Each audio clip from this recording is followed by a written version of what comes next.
El presidente sirio Bashar al-Assad ha dicho que todo lo que ha ocurrido en Venezuela en los últimos tiempos le resulta muy similar a los primeros años de la guerra en Siria. Yo quisiera saber si usted está de acuerdo con esta afirmación del presidente sirio. Sí, totalmente. Vemos que desde hace 2 años, desde la publicación por parte del presidente Barack Obama del decreto ejecutivo contra Venezuela, están preparando una guerra contra Venezuela. El trabajo que hacen con los elementos que aquí llaman oposición es muy similar a lo que pasó en Siria y también antes en Túnez, en Egipto, en Libia, lo que ocurre en Yemen. Estas revoluciones de colores y revoluciones o primaveras árabes que así llamadas, ¿no? No, al comienzo parece una revolución de color, pero el objetivo no es el mismo porque no se trata de derrocar un gobierno y de reemplazarlo por la oposición. Se trata de utilizar al gobierno y a la oposición para que se enfrenten y destruir el país. A Estados Unidos no le interesa quién está en el poder. Su cuestión, su problema, es destruir el país y el Estado. Es decir, la capacidad de resistencia de ese pueblo. Y en este caso, ¿usted cree que en Venezuela está sucediendo eso? ¿Buscan destruir a Venezuela como un Estado-nación? Sí, exacto. Creo que los venezolanos no se dan cuenta de lo que está preparándose. ¿De qué forma? A ver. Al comienzo de las primaveras árabes, los estados, los países afectados, pensaban que era un problema entre el gobierno y la oposición. Pensaron que Estados Unidos quería que los hermanos musulmanes o un grupo semejante llegaran al poder. Sí, en efecto, en cada uno de esos países, Estados Unidos empujó a los hermanos musulmanes, pero no para que llegaran al poder. Eso se ve en Egipto, donde los hermanos musulmanes llegaron al poder, los sacaron y luego volvieron. Y eso puede durar mucho tiempo. El objetivo, en realidad, es destruir el Estado. En este caso, ¿cuál era el interés de los Estados Unidos en Libia y en Siria? Y si hay alguna relación con lo que quieren aquí en Venezuela. ¿Hay alguna relación? En el 2004, varios expertos del Pentágono explicaron y elaboraron libros donde explicaban que en lo sucesivo Estados Unidos iba a librar guerras para dividir al mundo en 2 zonas. ¿Qué tipo de zonas? Parecía muy rara en ese momento esa metodología, pero consistía en tener una zona estable para Estados Unidos y sus aliados, e incluso algunos de sus enemigos como Rusia, China o la India podían estar en esa zona. Y otra zona donde no hubiera gobierno estable ni desarrollo, sino el caos. Cuando ellos escribieron eso, uno no sabía mucho hacia dónde iban, pero explicaban que querían garantizar que ningún Estado fuera una amenaza para Estados Unidos, que nadie pudiera desarrollar un poderío que amenazara a la potencia hegemónica de Estados Unidos. Incluso publicaron un mapa donde uno veía que todo el Medio Oriente había que destruirlo. Y en cuanto a América Latina, explicaron que solo Argentina, Brasil y México debían ser estados estables y el resto debía ser destruido. No se trata de reemplazar un gobierno por otro. En el 2004, todo el mundo vio esto con mucho escepticismo. Lucía como absurdo. Ahora bien, si vemos lo que pasa actualmente en el Medio Oriente, hay ciudades enteras que han sido arrasadas, desde Libia hasta Yemen.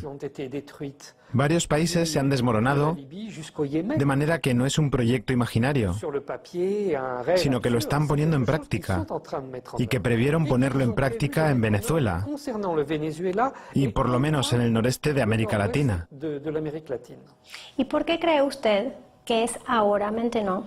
¿Por qué ahora es que se precipitan todas estas acciones de la oposición?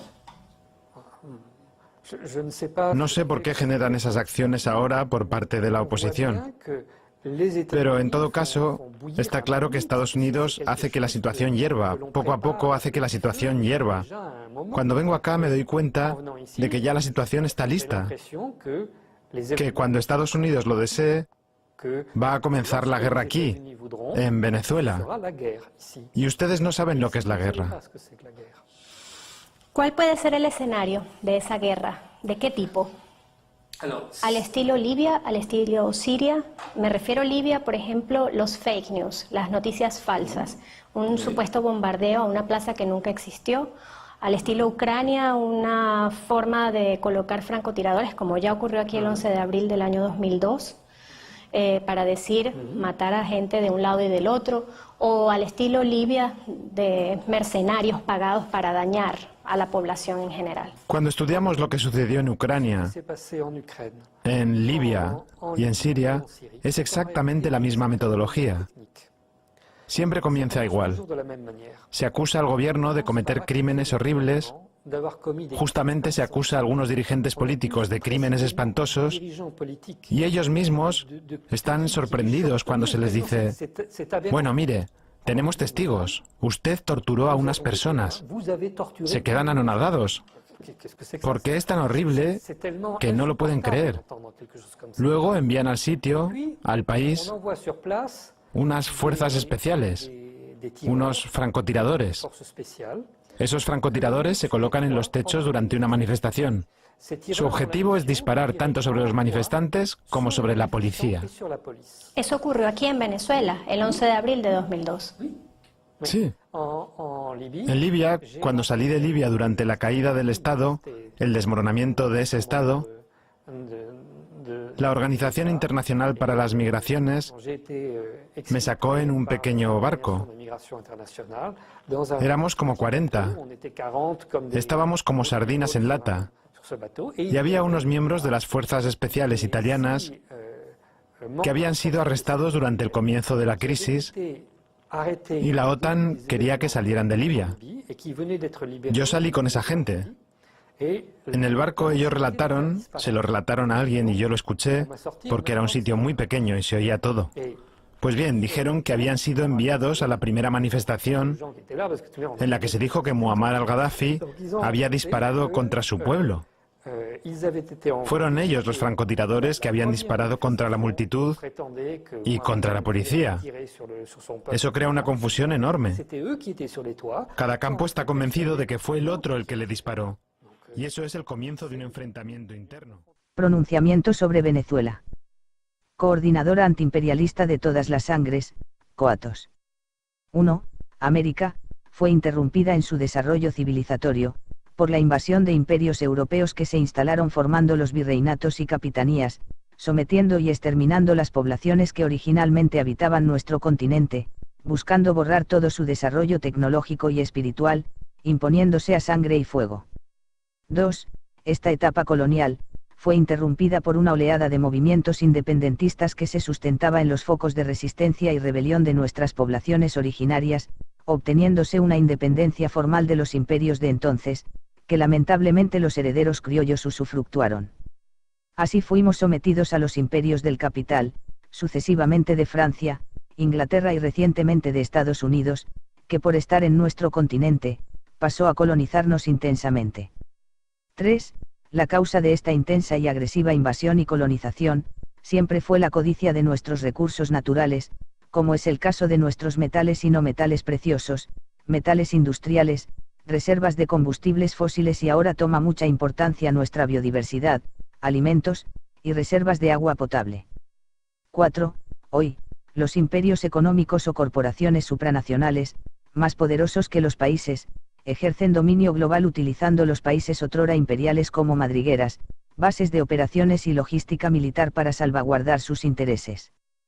Tal es el rol que cumplen países como USA, Inglaterra, Israel, etc., y asociaciones internacionales como la OTAN, OEA, FMI, BM, etc. Si algún país intenta ser soberano, reaccionan con la intervención directa, conspiran y procuran apoderarse y someterlos nuevamente, sumiéndoles en el caos con duras sanciones económicas, creando y financiando opositores extremistas violentos y con intenso bombardeo de información distorsionada en los medios de la dominación, para justificarse y ocultar su objetivo de saqueo y creación de caos. Así ocurre hoy en día con Venezuela, con un régimen soberano que no pueden tolerar. Este asedio supranacional se expresa con el concierto de los estados vecinos sometidos a las transnacionales contra Venezuela, serio y preocupante peligro para toda la región, pues pretenden instalar el caos pretextando el rescate de la democracia en Venezuela. No dejemos que nos siembren peligrosas guerras fratricidas. 5. Bajo este asedio, los gobernantes de Venezuela sometieron a la voluntad popular el carácter del régimen de gobierno, es decir, si va a ser favorable a las corporaciones supranacionales, como en Perú, o se va con un régimen favorable a los intereses nacionales y populares. Se gobierna bajo la Constitución, y Venezuela ha decidido por una Constitución del pueblo, contraria a los intereses de las supranacionales. 6.